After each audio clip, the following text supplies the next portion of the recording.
इस कार्यक्रम की पुण्यार्चक हैं श्री अशोक कुमार जैन, 49 वालचंद टेरेस, पहली मंजिल, तालदेव रोड, मुंबई 400034 400034।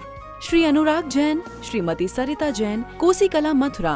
श्री नरेश जैन, श्रीमती स्वयंबाला जैन, सह परिवार, शेरकोट, उत्तर प्रदेश।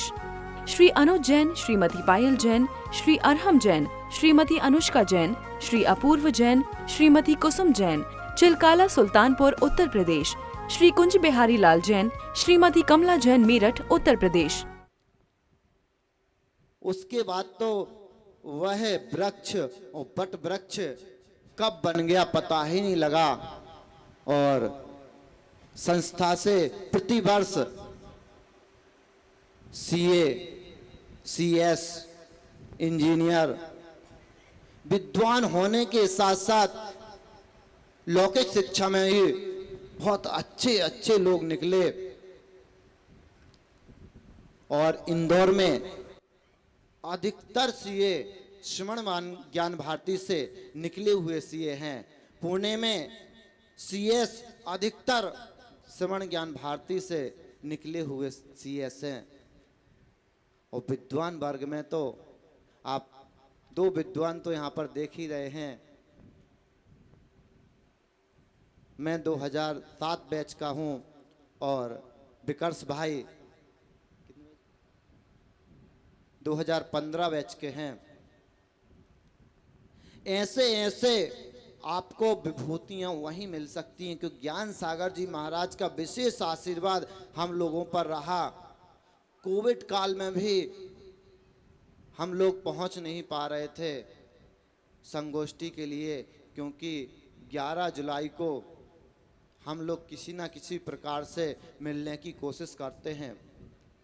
तो उन्होंने ऑनलाइन संगोष्ठी रखी कि ऑनलाइन तो जुड़ सकते हैं, और कोविड काल में हम लोग ऑनलाइन जुड़े। आचार्य श्री ने कैसे संस्था ने संघर्ष करके और इतने विद्वानों को प्रतिवर्ष 20 विद्वान तैयार होते हैं, ऐसे विद्वानों को कैसे तैयार किया आचार्य श्री ने। जब 2000 से लेकर के और 2020 तक की पूरी यात्रा बताए तो आंखों में आंसू आ गए कि हम तो अभी कुछ नहीं कर पाए। आचार्य भगवान ने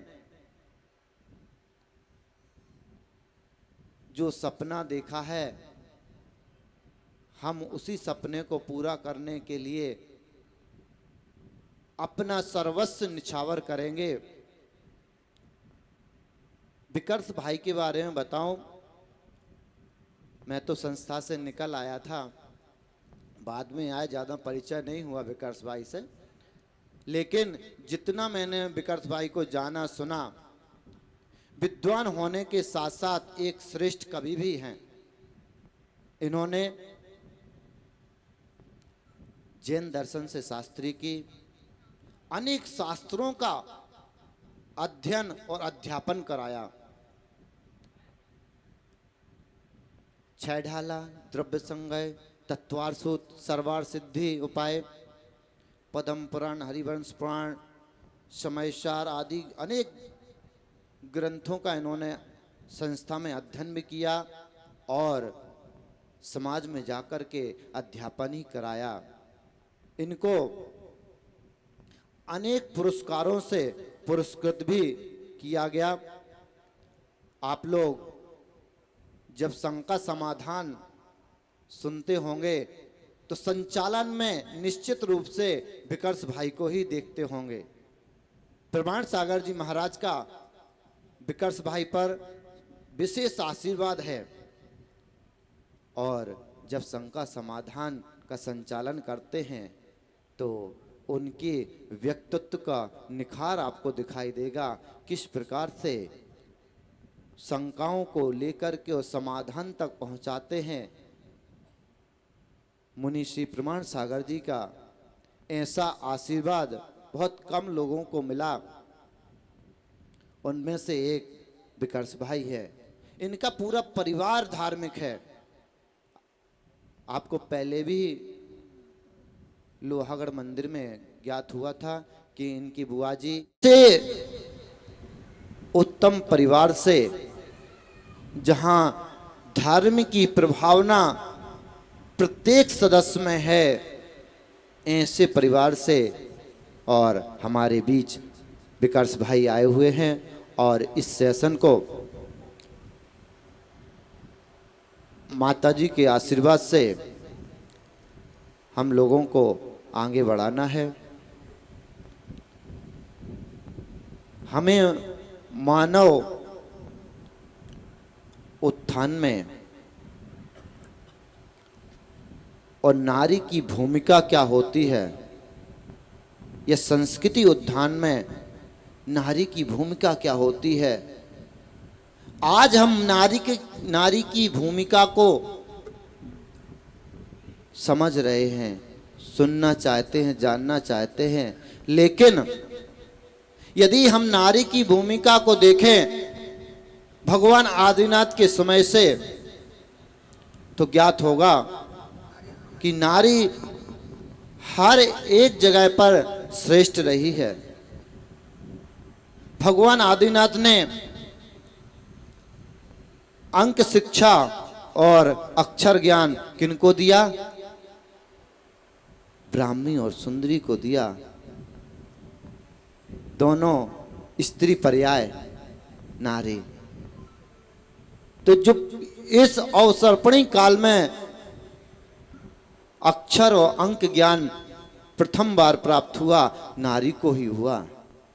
नारी ने ही इस ज्ञान को सभी तक पहुंचाया। आज भी ब्राह्मी लिपि प्रसिद्ध है। उन्हीं की तपस्या का परिणाम है ब्राह्मी, जिन्होंने अक्षर ज्ञान प्राप्त किया और आज ब्राह्मी लिपि के माध्यम से अनेक लोग लाभान्वित होते हैं। जिन शासन में तो हमेशा से ही स्त्रियां श्रेष्ठ रही हैं, आप देखें जब भी आप कोई प्रतिष्ठा में सम्मिलित होते हैं, किसी पंचकल्याणक में सम्मिलित होते हैं, तो सबसे पहले स्वर्ण सौभाग्यवती स्त्री को चुना जाता है, उससे ही क्रियाएं कराई जाती हैं। क्यों? क्योंकि जो सौभाग्य को लाई है वही क्रिया के योग्य है। इसलिए जैन शासन में तो कभी स्त्री के बिना और कोई ज्ञान हो जाए, स्त्री के बिना कोई कार्य श्रेष्ठ हो जाए, ऐसा तो देखा नहीं गया। अगर हम वैष्णव संप्रदाय में भी देखें तो वेदों में भी कहा है, त्वम स्वाहा त्वम सौधा त्वम वसत्कारः। स्त्री की स्तुति करते हुए वहां पर ब्रह्मा जी ने कहा है, स्त्री नारी तू ही स्वाहा है, तू ही स्वधा है, तू ही हर कार्य करने वाली है, तू ही ज्ञान देने वाली है, तू ही शिक्षा देने वाली है।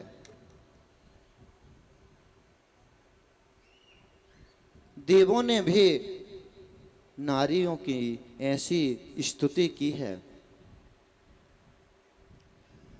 किसी भी हम संप्रदाय में देखें, हर संप्रदाय में, हर आमनाय में नारी को श्रेष्ठ बताया गया है।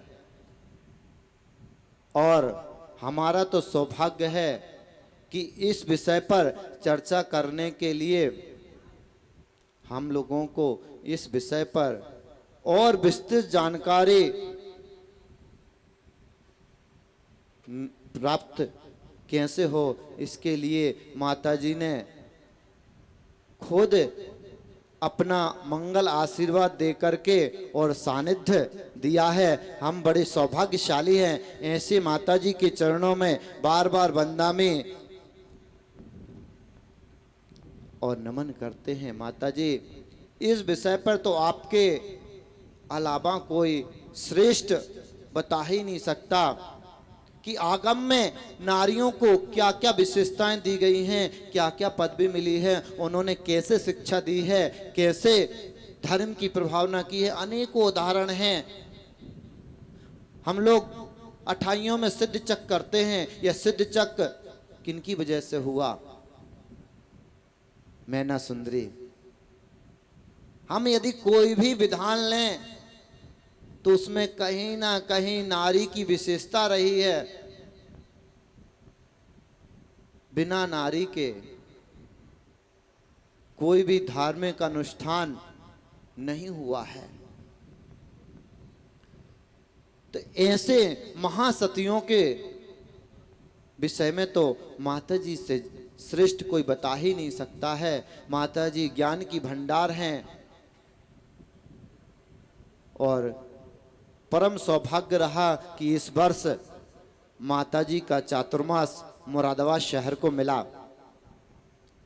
माताजी के आने से ज्ञान की गंगा जो हमारे बीच बही है, भक्ति की गंगा जो हमारे बीच बही है, आराधना की जो ज्योत माताजी ने हम लोगों के बीच जगाई है, फिर दिखाई नहीं देता है कि हम जैसे ही मुरादाबाद शहर में चरण पड़े कि लोगों के मन में एक ऐसी उमंग जाग गई कि सुबह हो तो माताजी के चरणों में हो और शाम हो तो माताजी के चरणों में हो। माताजी ने ऐसी भक्ति की लौ लगाई कि घर भूल करके और भगवान के चरणों में माताजी के साथ बैठे रहे।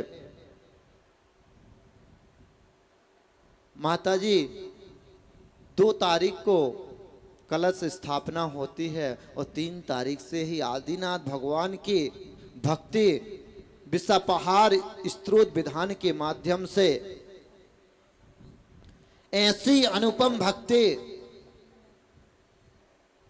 देखिए, श्रावक एक बार को ढील कर जाता है, लेकिन माता जी का दृढ़ निश्चय किसी को ढीला नहीं पड़ने दिया।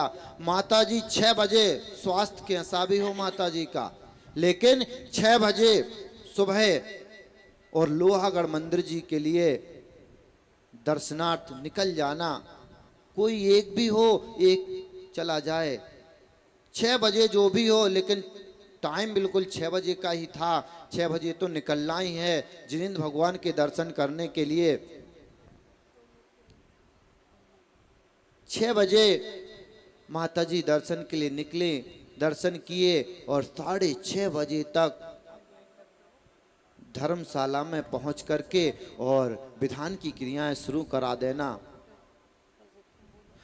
जब तक विधान चल रहा है, भगवान आदिनाथ का ही से भगवान ऋषभदेव की भक्ति माताजी ने कराई। हमारा पहला सेशन नारी के समाज में विशेषता, इस पर विशेष प्रकाश डाला जाएगा। दूसरे सेशन में हम किचन में अपने घर में वास्तु कैसे सुधार सकते हैं बिना तोड़फोड़ के, उस विषय पर चर्चा की जाएगी। तो पहले सेशन का प्रारंभ करने के लिए मेरे अनुज विधानाचार्य पंडित विकास शास्त्री को आमंत्रित करूंगा। सेशन की शुरुआत करें विकास भाई। आइएगा, अब बिना किसी भूमिका के सीधे सीधे टू द पॉइंट जिस विषय को लेकर के आज हम यहाँ पर उपस्थित हुए हैं उस पर हम बात करेंगे, चर्चा करेंगे। और ये यहाँ पर कोई भाषण और संभाषण नहीं है, केवल ये मान के चलिएगा ये आप और हमारी चर्चा है। जैसा कि मैंने कल कहा था, केवल हम अपना दर्पण देखने के लिए आए हैं कि हम कैसे लग रहे हैं। क्योंकि जब हम दर्पण देखते हैं, घर से बाहर जब निकलते हैं तो हम दर्पण देख करके निकलते हैं, कहीं हमारे मुख पर कोई कालिक तो नहीं है। तो आइएगा, आज का जो विषय है भारतीय संस्कृति के उत्थान में समाज की क्या भूमिका हो सकती है। 3 विषय जो चयनित किए गए हैं पूज्य माता जी के माध्यम से कि कैसे नारी जो है अपना गौरव, समाज का गौरव बढ़ा सकती है। इस कार्यक्रम के पुण्यार्जक थे श्री अशोक कुमार जैन, 49 वालचंद टेरेस, पहली मंजिल, तालदेव रोड, मुंबई 400034 400034। श्री अनुराग जैन, श्रीमती सरिता जैन, कोसीकला, मथुरा। श्री नरेश जैन, श्रीमती स्वयं बाला जैन, सह परिवार, शेरकोट, उत्तर प्रदेश। श्री अनुज जैन, श्रीमती पायल जैन, श्री अरहम जैन, श्रीमती अनुष्का जैन, श्री अपूर्व जैन, श्रीमती कुसुम जैन, चिलकाला, सुल्तानपुर, उत्तर प्रदेश। श्री कुंज बिहारी लाल जैन, श्रीमती कमला जैन, मेरठ, उत्तर प्रदेश।